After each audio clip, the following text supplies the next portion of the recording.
how much does passion now come into play in choosing a career? Maybe that's your own unique way. So if field is saturated, if photography is saturated, if content creation is saturated, what if the perspective that you bring in is the profession that you currently do or the background that you have? Yeah. But I was like, plan B. I remember that time, any small to be aggressive. So like, plan B, don't wait, think. So he now insisted I send plenty DMs to all the photographers that I've always admired. So I really was part of it. Like, I sent a lot of DMs and I just went to cry. I said, God, please just have mercy on this, your daughter. I faced the world like this. I said, even if I had made a mistake choosing a path I was not meant to choose, let me just finish this one. It's when I finish, now I can do your will. I don't know if I've ever said this publicly, but I think I have.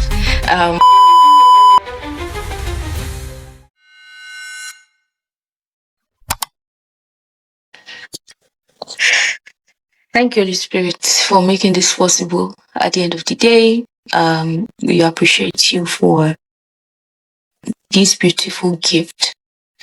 We see it as a gift because it was from you, and for the many people that it will continue to reach. Father, the purpose for bringing this together, we hope that it becomes actualized. The Spirit will breathe upon this conversation, and we only see the necessary things that is enough to change someone's life. Thank you because you have answered our prayers. For in Jesus' name we've prayed. Amen. Okay, so this is another episode of the Budding Craftsman podcast, and I have here with me a very, very special person. The first time I actually went to check, the first time we interacted virtually, I was going to ask you for Iride's login. I was at Indoors at the time, and I came to ask for it. Yeah. I don't even remember. I know you won't remember, but you should remember the first physical meeting we had. That was it was throne worship. Yes, throne worship. Yeah, throne worship. Yeah, it was throne worship. So I feel like a lot of people will be lost, Sha, but it's about work. Yeah, and some people would really relate to this. Certain people really relate to this. Yeah. Yeah. So I think for the post I put out asking, if you were on the podcast, what would you talk about? And then he commented and he said, just transitioning from being from a non-creative field to a creative career. And so I'll let you have your introduction. But here is something that my very first impression of you, we didn't have a conversation at the time, or we had not had a conversation at the time. But when I joined Indwelt, the name Ebun was already a household name. And I heard so much about you. It was you were like the star of and oh my God. And I heard a lot of wonderful things. How easily you did your job, and how it was. So I already had an idea of Ebun in my head already before even coming to meet you or having the physical meetup. So I think that one way or the other, it tells you a lot about a person, where even when they are not in the room, right, there is something they leave behind. And so having to meet you and having multiple conversations, working with you as well for a period of time I worked with you, and even still having this relationship still, it's beautiful for me. It is. I said just before, I learned a lot from the things that you do. So I'm just going to let you introduce yourself, and then we take it from there. Thank you, Charles. I don't remember the first interaction, but I know that I've heard that I was still connected to him, though, so I was always asking, how is everyone who is there? So I knew that a new guy had joined, and there were good things that people had to say about you. So even when you left, T was still always like talking about you in a good light. And I think that you are a rare kind, because the people I stay connected to the most, sometimes after leaving a place, are the latest, right? Well, maybe some guys in Indoors, actually, like the designer guys, we still are very close. But you being oh, I'm no more, like, there was no need to actually stay connected, and we didn't exactly work together at the time. So that was what gave us the opportunity to actually work together. So, and I always say it's beyond your skill, beyond what you know how to do. Character is one of the most important things. I think I would choose character over competence. Is it competence really, or just being skilled and talented? Yeah. So if, like, I will talk about that later, but I don't mind working with the rawest of people, like people that don't know anything about what you're doing. So far, like, you have a good head over on your shoulders. I think that's most important. So I'm saying that Charles has a very good head on his neck, and it's really, really amazing. So well done. I am mostly called ETO, and that's just my initials for Ebunoluwa Toluwabori Oyewunmi. I studied biology education in school. I had always wanted to be a physiotherapist, but I ended up studying biology education. And I think that the decision to, move away and, step away was in my final year. I don't know if I've ever said this publicly, but I think I have. I had 2 carryovers. I had failed, and it meant that I was going to come back after, every other person had graduated. So, that period I needed a lot of moral support. And if you know my brother is not that kind of person that would, always be there to now pat you. But that period, somehow, my brother was just always available to talk to me. So one day he came to school and he asked what my plan was after school. And I'm like, this thing now, my condition. Why are you asking me this question? And it was like, I need to start thinking about my future and start thinking about the kind of career that I really wanted to build. What do I really want to do? That wasn't daddy influenced or jump influenced and stuff like that. So yeah, I think that was like when I now started to think around. So he was saying it for, you need to now find something that you really love, something that you really want to do, something that you don't mind doing for a very long time or forever till you die, right? So I actually was doing this with one of my friends, and we have like very good conversations. So I was asking him that, what do you think I can do? And he started to look for things that I found interesting. And I used to write.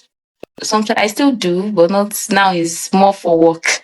But yeah, I used to really write, and whenever I see something like really nice, I'm quick to grab my camera and just, my phone camera, and just like take a shot.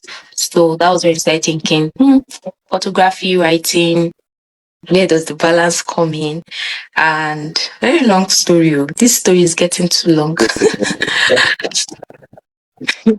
But yeah, I finished 2019, so we entered into 2020. Everyone had gone for NYC, and COVID started, and I was a bit stuck. But before even COVID started, my brother was really adamant on me finding something to do, something very related to what I want to do in the future, right? And with all of the things, his fiancée at that time, now my sister, was now suggesting some of the things that I could learn. And she just said, oh, there's something called marketing. I said, oh, I've heard about marketing, but I don't really like. Said, oh, that I would really find it very interesting with everything that I'm interested in. And that I should, apply for a few schools. So even though that time my father refused to pay for that school fees because it was very expensive. And he was like, the one I used 4 years to pay for, what have you done with it? I want to pay for another one. Make money by yourself first before asking me for it, right? And it was valid. It was just before we make another investment, and you probably would end up not doing that. Just start doing something on your own. So brother was like, plan B. I remember that time, any small to be aggressive. So like, plan B, don't wait, think. So I was like, okay, what do we do? Then I remember that I was discussing with someone that had interest in photography. So he now insisted I send plenty DMs to all the photographers that I've always admired to, seek for internship, and he taught me how to say it. Personalized message, try to, get to them, like get their hearts before, making your request and everything. So of all the DMs that I sent, Twibele was part of it. Like I sent a lot of DMs, and I had no expectation of it, because I was like, I don't know if these people would see it or take interest in me, especially because I have absolutely no background in photography. But captured by Adesuwa, Adesuwa actually like took, she was like, oh my God, like this is so, like that age, there was no chat GPT, so I actually wrote from my heart. So it was like, this is so, like, how did you even like weave all of these words together? Like this is touching. Like I'm impressed by you, and I would want to meet you. So it took a lot of back and forth. My brother was pushing me, follow up, and eventually, when we decided to talk, she was like, where are you? I said, I'm in Ogbomoso, your state. And that's something I didn't say. I, like, my parents don't live in Lagos. I came to Lagos for school. She's like, how do you know I want to do? I said, don't worry, where is it? And it was very close to where my now sister-in-law, then she was just my brother's babe, was staying. I'm like, hope it's not weird. And I started to intern for photography. So it was very stressful, but one of the most exciting journey I've ever been in. It just opened my eyes to a lot of creativity that I didn't even think possible. It was along the way that, I also found Indwelt. Crystal, me and Crystal were having a conversation. I was just telling her that I'm not really doing anything. There was strike, there was COVID, and I don't mind helping her with some stuff if she needed me. And she was like, okay. Then because of that, I became top of mind for her. And also because of some services that I'd done in the past for what we have in common, fellowship, my school fellowship. So she was like, that she was having a conversation with her friend, that's TA, and the friend was complaining about needing someone on the team, and I came to mind. I went to the interview with a lot of, I don't know what you saw in me, but okay. I didn't understand it. Like, what did you see in me? Like, I went so unserious. Like, me and Mr. D was still joke about that day. And he remembers what I wore. I wore like a pink gown. And Tia was just like, she had asked her questions, but she was just talking, telling me like her vision for the organization, what she wants to do. And I'm like, you truly believe in me? And I'm glad.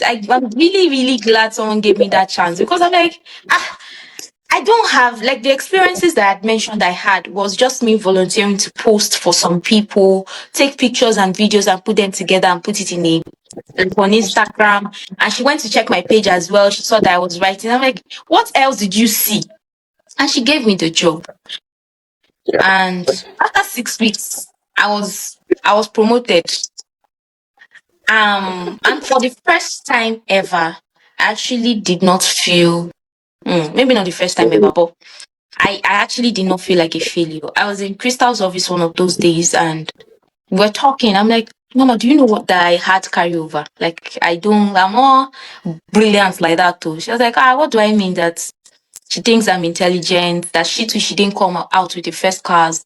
Will I believe her grade and everything? She was encouraging me.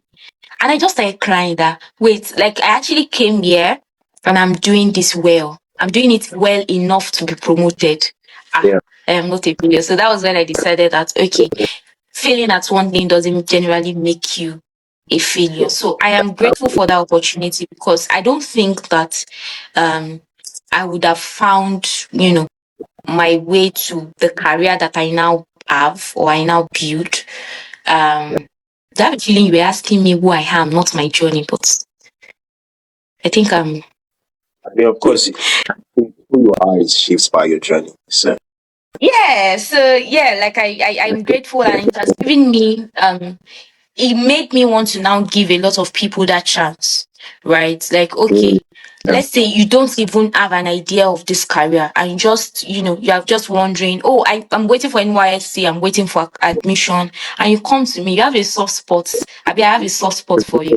So I would want to actually take you in. Like, maybe this could help you discover what journey you are on. It doesn't have to be this career path, but just working here could, open your eyes to this is somewhere I can, stay in. This is another thing I can do. And so I'm always grateful for that opportunity, and I would always want to give that opportunity to someone. And currently, I left Indot after a while, and I didn't want to start my agency. I didn't want to start a business.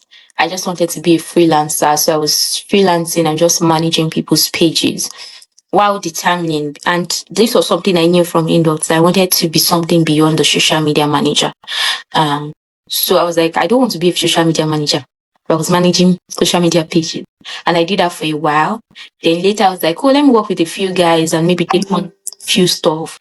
But I wasn't like fully ready to build a team. Charles was one of the people that I worked with, and another lady. So, and I was just practically doing most of the things by myself. Then 2024, December, I just knew that there were some things I needed to let go of. There were some other things I needed to, take on.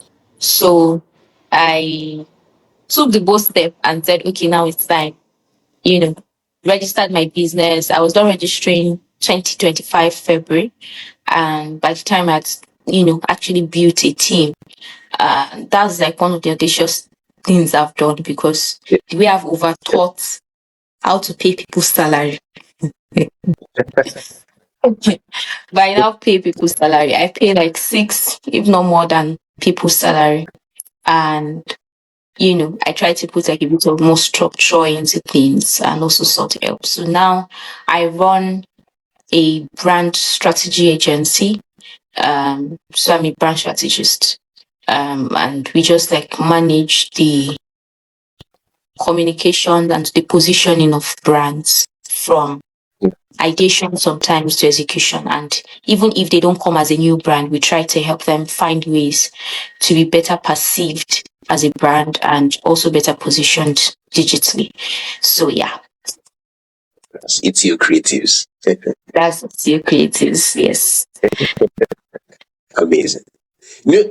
I was smiling throughout the time you were talking because I couldn't help but smile. I couldn't help, literally couldn't help, because many things that you mentioned were things that, we want to talk about them individually. We'd spend the entire time here. Yeah. My story with T is, I think it's even more intriguing because she had me over a phone call, the first phone call we had. It was just over the phone. And then, I just sent her some of the things that I wrote, and that was it. And very similarly, in the next month, I was promoted, and T is just amazing. Okay. She is actually, she has given a lot of people the chance to. Yeah. And when you make the most of that chance, you are set. So, many things you mentioned. So basically, the conversation is supposed to be centered around transitioning from non-creative background to creative field. But the main things you mentioned here that really caught my attention, so many things, but then I'll just try to ask about them one by one. You mentioned the fact that you only started really exploring, after at your final year or after school.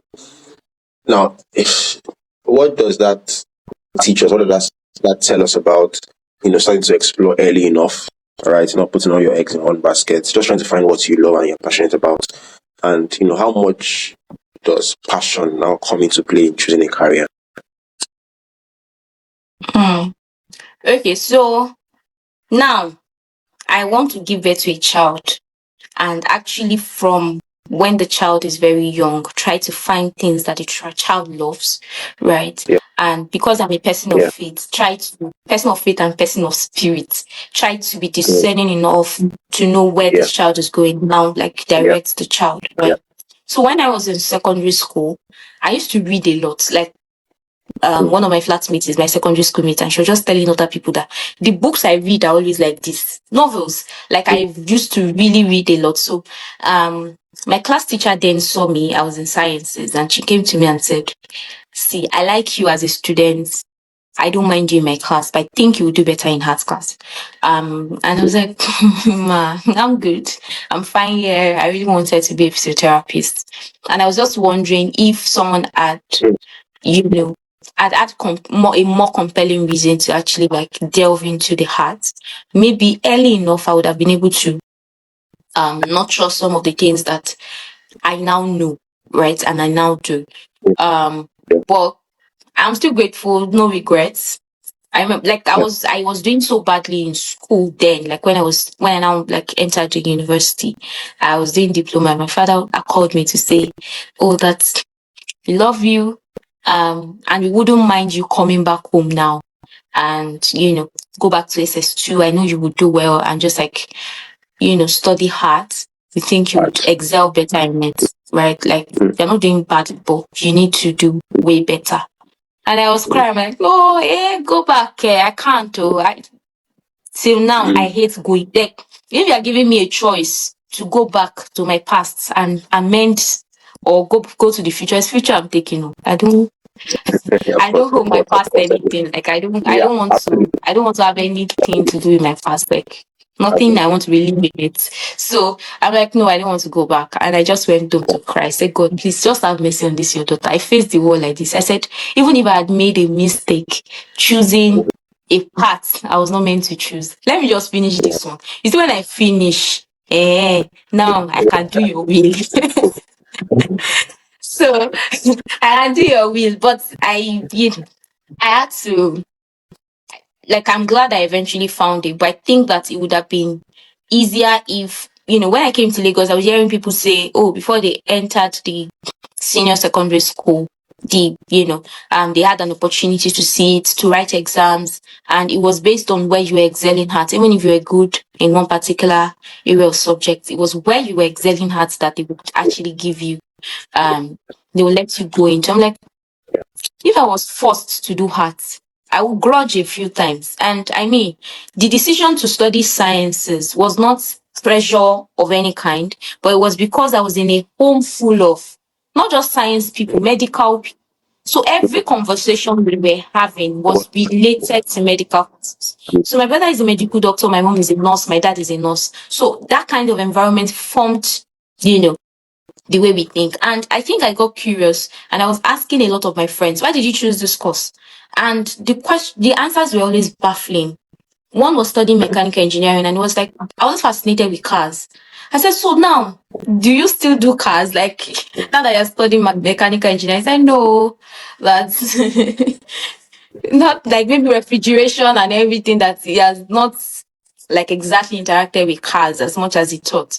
Another one, studied systems. I'm like, okay, why did you study? He said he liked robots. I'm like, okay, now that you're studying systems, what has that got to do with robots? So I realized that a lot of the decisions that young people make were due to factors surrounding them. Some ended up studying a course that they didn't exactly wanted to because maybe of academic performance. Some study the course based on what their childlike or childish interests were. Some were just by pressure from parents. Some were just influenced by the career that their parents have done. Now, it doesn't mean that there's no repair for it. Of course, it is better if a child is directed towards their path of purpose and passion. But even if you're already on that path, even medical students are advised not to lean into towards their medical course alone. Try to find interest around outside of your work where you can find joy and fulfillment. It doesn't mean it will become your job eventually, but I just believe in following passion a little bit and eventually settling for which one gives you more joy. Do you want money or do you want joy? And if what makes you money gives you joy, I mean, good for you. So, and passion is relative. I've seen, like, I don't want to set a template for anyone. I've seen people find jobs that are not their passion at all, and they still find delight in it. So passion is very relative. It doesn't, you don't, like, your story doesn't have to be like my own, that, oh, I studied this, but I'm now doing this. You can do what you always wanted to do. But yes, it is way better, discovering it early. If you discover it early, you're able to make mistakes. You're able to determine whether you want to do this on the long run. But I mean, it's never too late, really. It's never too late. That's quite interesting. The fact that many people are in certain places not because that is where they're supposed to be, Yeah. but because of those many different factors that we could endless. It is an endless list, really. Yeah. But what would you say to, because okay, there's something I wanted to mention. Okay, I made a post. I wrote about recently. I've been trying to find the okay, like just like a Venn diagram, right? The midpoint between pharmacy and creativity. And I've been taking concepts in pharmacy. I don't know if you've seen any of the posts. It's mostly on LinkedIn. I've been taking concepts in pharmacy, like off-label prescription, drug synergism. Just today I wrote one on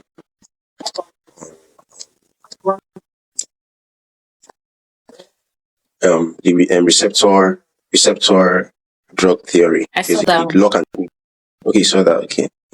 And I've been making this post because I found out that even if I've started to lean so much into. I of course started with in secondary school where I was writing a lot. I was writing so much. I'm writing so much that I came third in the national essay competition organized by the National Stock Exchange, and from that moment, that spark was there.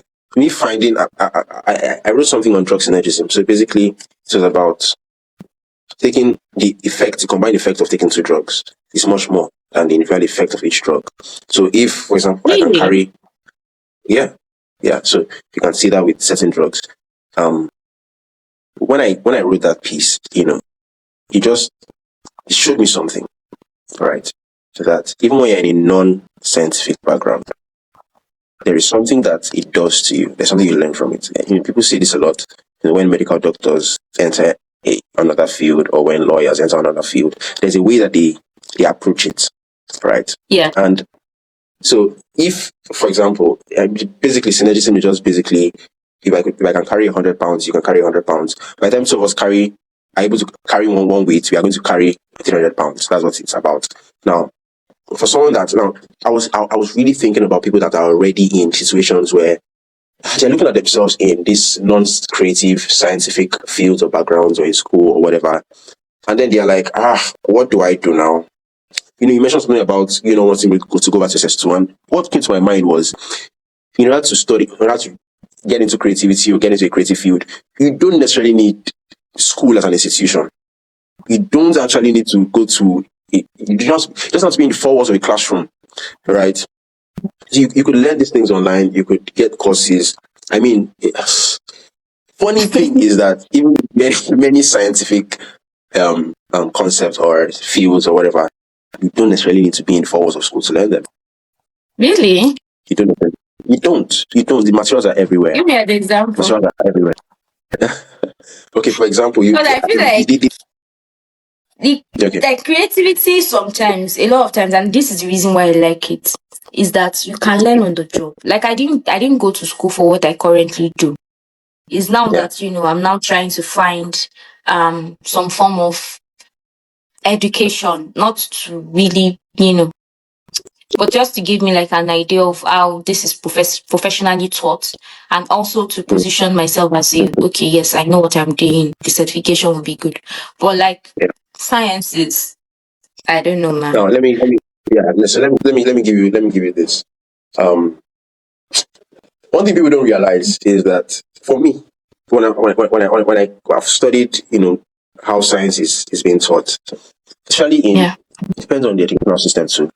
But when you look at most sciences, the ones that I would say you really need to be in that environment, recognized and this and that. Our school has its perks. It does. It absolutely does. When it comes to connecting with people, professors, you can't write a paper without being affiliated with an institution. You can practice things like medicine without having certification. All those things are there. They are important. But in terms of just getting the knowledge, knowledge is everywhere. We're in a day and age where you can literally learn anything from it. There are when it comes to even social sciences, I think Charlie Kirk was very big on this. And Charlie Kirk literally didn't go to college, but then would argue with economics professors, and he would say things that people in school would not even know because he read a lot. Charlie Kirk read a lot. So when he started noticing the pattern where, colleges were basically doing more harm than good, he was like, this is a scam. So that's his idea of the college is a scam thing. But in terms of knowledge, I wrote an article too, relating to this, that education is so much more than being in 4 walls of a school. You can actually go through 4 walls of a school and not be educated. And so when I say someone needs to be educated, I'm not saying the person needs to go to school. I'm saying the person needs to renew his mind. Yes, by learn, really. And we're in a day and age where information you can get information from anywhere. In fact, the funny thing is that in terms of theory, let's leave the practical aspect. In terms of theory, you are at the same level as anyone in terms of access to information as anyone in school. In terms of theory. And then it's crazy. What school is able to do for you is give you this education, get the connections. It's beautiful, it's great. But in terms of knowledge, that's why it goes beyond the 4 walls of school. And so I'm thinking of someone that is in school right now. They are drawn really to creativity. They're so drawn to creativity. What is your advice to them? What do you say to that person that is so disturbed? I don't think I've made the right decision. But they are in a non-creative field. Yes. So don't dwell too much on the fact that I wish I. If you dwell on it, you're not going to move forward, right? Also, like Charles was trying to say, because I am hearing some things in between the lines of what he was saying. Even though school is not all you need, school is one of the things that you need. Yes. I don't want to tell you the kind of clients that school has given me now, and the opportunity to even start, what I am doing that school had given me. So school is a platform. Your course can be a platform, I see the good in everything. I try to see good in everything. So see it as the platform that you really need to move forward, right? And if you are able to juggle school and other things, find ways where you can get better at the creative parts that you're so passionate about.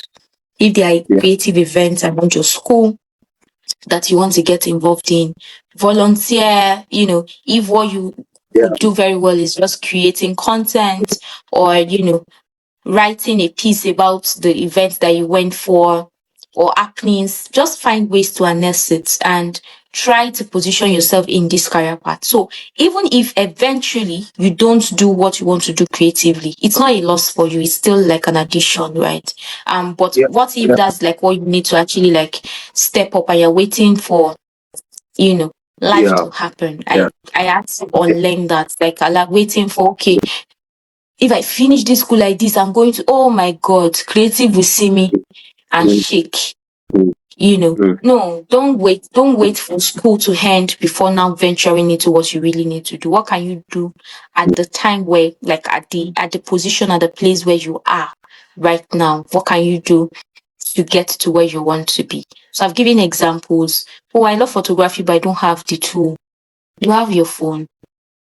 Read, Google search how to edit properly with a phone that you have, even if it's not those standard phones, right? What can you do with what you have to get to where you want to be? So don't mull over, I wish if I had studied arts. No, don't mull over it and try to just find opportunities where what are you really interested in? And I know that a lot of people still find it hard that I am a creative. I know I am because of how I see things, but I don't even know what parts of, creativity that I really want to dwell on. It's a free world and you might still be young. I don't think every student is young, but even if you are not young, it's okay to try everything and find the one that you have strengths in. So, Absolutely. You see, if not for time, I would have done so much more. It's already 45 minutes in. But maybe I should just ask. Maybe I should just ask for more. Maybe we'll do a part 2 of this. I really wish we can do one more because there's so much to talk about, but I don't want it to be too long. So I want to ask about when it comes to the choice of a career and this whole creative, this thing and everything. At where do we when we think about how that we have to fulfill purpose, the will of God, right? Our passion, and just everything in between. Where do we find a balance with all of that, right? Am I very sure that this is what God wants me to do? Is it just about, okay, this is what I love doing?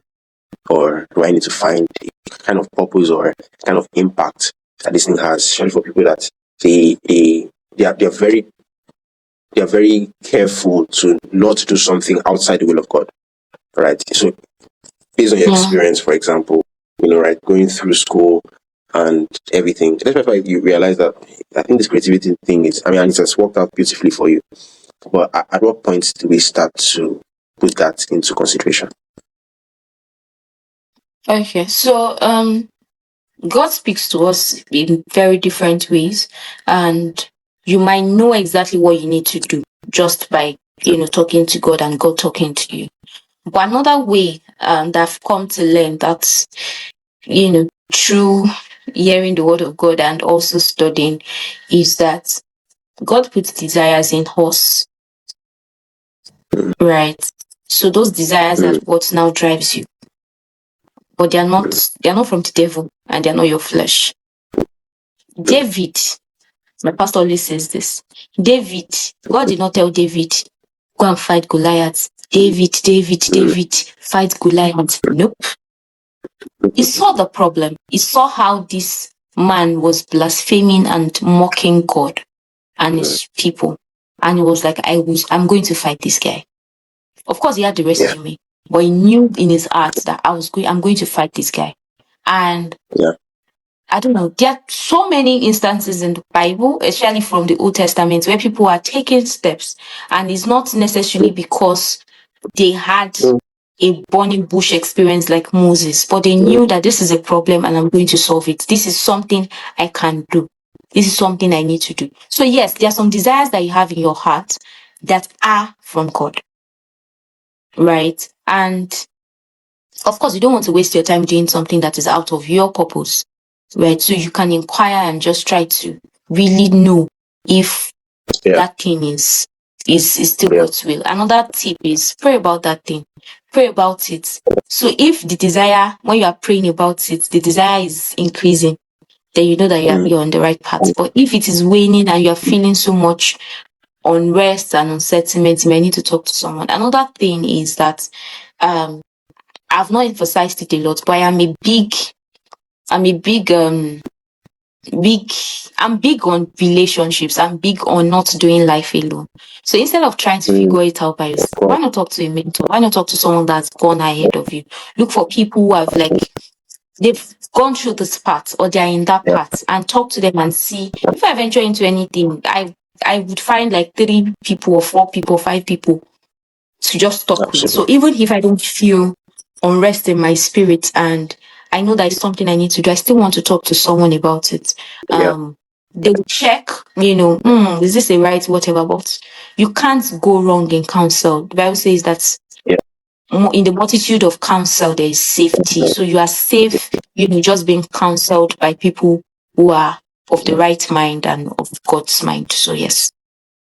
Absolutely. What you just said just reminded me of the fact that even the professions of the disciples were very key to what Jesus would have them do. He came to Peter and found him fishing and said, "You become fishers of men."